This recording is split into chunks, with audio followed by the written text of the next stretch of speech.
விவசாயிகள் சங்கத்தை சேர்ந்த திரு காவிரி தனபாலன் அவர்கள் இணைந்திருக்கிறார். சார் வணக்கம்.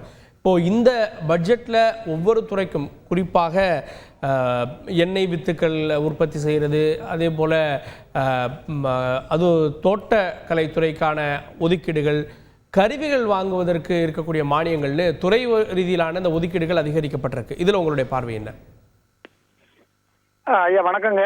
நாங்க விவசாயிகளுடைய ஒட்டுமொத்த எதிர்பார்ப்பாக இருந்த நிலையில அதாவது இப்போதான் அரசாங்கம் விழித்து கொண்டிருக்கிறது அப்படிங்கறதா என்னுடைய கருத்து. அதுல என்னன்னா, மண் வளம் மீட்டெடுக்கப்படணும் அப்படின்னு பாத்தீங்கன்னா, களைக்கொல்லி, பூச்சிக்கொல்லி, ரசாயன கொல்லிகள் அப்படின்னு தொடர்ந்து பயன்படுத்தி அந்த மண்ணு மலடாகி போயிட்டே இருக்கு.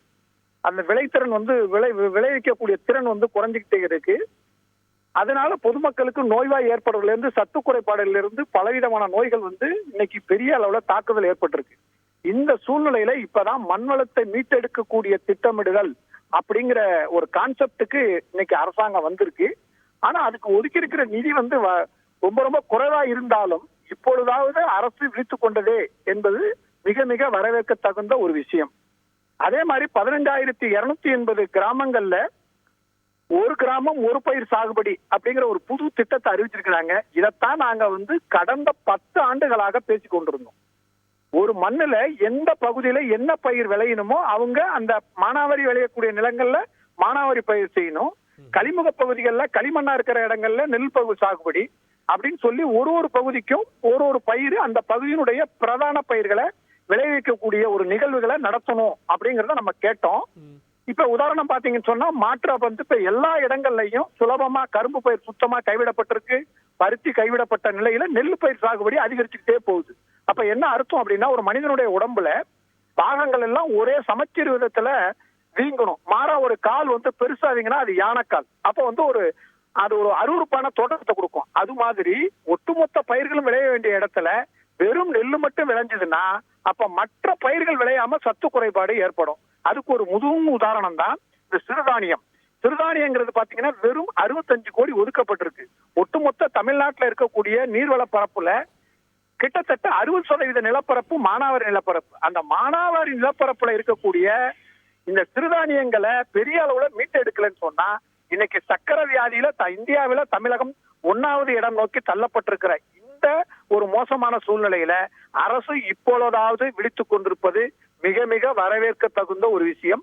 அந்த வகையில 65 கோடி என்பது மிக மிக சொற்ப தொகை. அது அதிகப்படுத்தியிருக்கணும். அதுக்கு அடுத்தது பாத்தீங்கன்னு சொன்னா, வேளாண்மை பொறியியல் துறை மூலமாக எந்திர தளவாடங்களுடைய பயன்பாடு, ஒட்டுமொத்த மனித இனங்கள் இப்போதைக்கு இருக்கக்கூடிய மாற்றங்கள் அப்படின்னு சொல்லக்கூடிய விஷயத்துல இந்த மாற்றம் தாக்குதல் கொடுத்ததுல ஒரு மிகப்பெரிய தாக்குதல் உழைக்கின்ற எண்ணத்தை மாற்றிவிட்டது. அப்ப அந்த சூழ்நிலையில உழைக்கிறவங்களுடைய எண்ணிக்கை குறைஞ்சு போன நிகழ்வுனால இன்னைக்கு எந்திரம் என்பது காலத்தின் கட்டாயம்.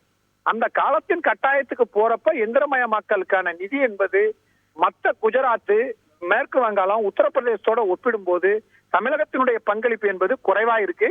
அந்த வகையில இந்தியாவில உற்பத்தி ஆகக்கூடிய பல பொருள்கள்ல நம்ம 1வது இடம், 2வது இடம், 3வது இடம்னு ஒரு மிகப்பெரிய அளவுல அங்கம் வகிக்கும் போது அதை ஈடு செய்யும் விதமாக நம்மளுடைய எந்திர தளவாடங்களுடைய பங்களிப்பு என்பது மிக அதிகமாக இருக்கணும். இது குறைஞ்சு போயிருக்கு.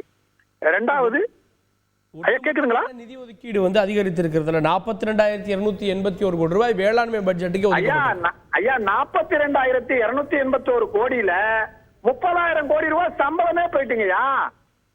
10,208 கோடி ரூபாய் இலவச மின்சாரத்துக்கு உணவு தானியத்துக்கு போயாச்சு. அதுல நீங்க இலவச மின்சாரத்துக்கு ஒதுக்கியாச்சு, நெல்லுக்கு ஊக்கத்தொகைக்கு ஒதுக்கியாச்சு. எல்லாத்தையும் ஒதுக்கிட்டு பிரிச்சு பாத்தீங்கன்னா கொஞ்சம் தானே இருக்கும். நாங்க என்ன கேட்கிறோம், ஒரு மாநில அரசினுடைய நிதி வருவாயில 65% எம்ப்ளாய்மெண்ட் ஆப்பர்ச்சுனிட்டி கொடுக்கிறது வேளாண்மை துறை. அப்ப 65% வேலை வாய்ப்பு கொடுக்கும் போது ஒட்டு மொத்தத்துல இந்த நாட்டினுடைய உணவு என்பது ஒரு மிக மிக முக்கியம். அப்படிங்கிறப்ப நீங்க ராணுவத்துக்கு இங்க ஒதுக்கீடு இல்ல. அப்ப ராணுவத்துக்கு இணையான ஒதுக்கீட மாநில அரசு தன்னுடைய பங்களிப்புல பெரிய அளவுல ஒதுக்கி இருக்கணும். ஒரு உதாரணம் சொல்ற, மாநில அரசு சென்ற நேற்று பாத்தீங்கன்னா 500 கோடி ரூபாய் சென்னையில சினிமா பட நகரம் உருவாக்குறீங்க. இங்க 40,000 கிலோமீட்டருக்கு தூர் வாரணும். சுதந்திர போராட்டத்துக்கு பிறகு ஏரி குளங்கள் தூர்வாரப்படல. அந்த ஏரி குளங்களை தூர்வாரிடணும். ஒட்டுமொத்த நீர் சேமிப்பு ஆதாரங்களை புனரமைக்கணும்.